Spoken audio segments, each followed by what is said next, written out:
चौथी मंजिल का दरवाज़ा माइनस चंदन। चंदन एक पुरानी और सुनसान सरकारी इमारत में नाइट वॉचमैन की नौकरी करता था। इमारत 3 मंजिला थी और हर रात उसका काम हर फ्लोर पर चक्कर लगाकर देखना होता था कि सब ठीक है या नहीं। एक रात जब वो तीसरी मंजिल से वापस नीचे आ रहा था तो अचानक उसे अपने ऊपर सीढ़ियों की आवाज़ सुनाई दी। आवाज़ ऐसी थी जैसे कोई भारी जूते पहने हुए व्यक्ति जानबूझकर धीमी लेकिन जोरदार कदमों से चल रहा हो। चंदन वहीं रुक गया।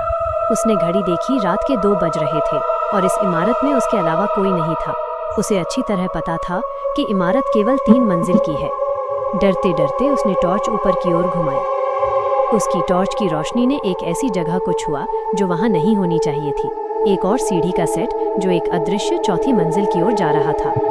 सीढ़ियों के अंत में एक पुराना लोहे का दरवाज़ा था जिस पर जंग लगी हुई थी।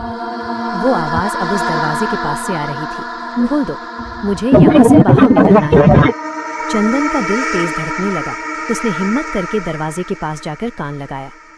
आवाज़ अब कहने जैसे कोई कई दिनों से भूखा हो और दर्द में हो।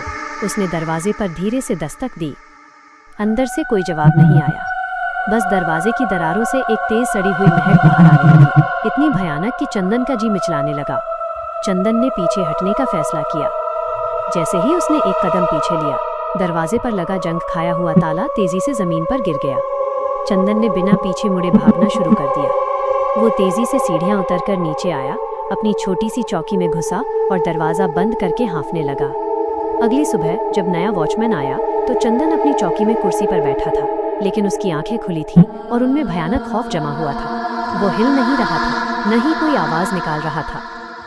जब पुलिस ने जांच की तो इमारत के मालिक ने बताया कि यह इमारत वास्तव में 1950 में 4 मंजिला थी, लेकिन चौथी मंजिल को किसी रहस्यमय हादसे के कारण सील कर दिया गया था और उसके नक्शे को बदल दिया गया था। और सबसे हैरान करने वाली बात यह थी कि चंदन की जेब से एक पुराना जंग लगा हुआ लोहे का ताला मिला। वो वही ताला था जो रात को दरवाजे से गिरा था।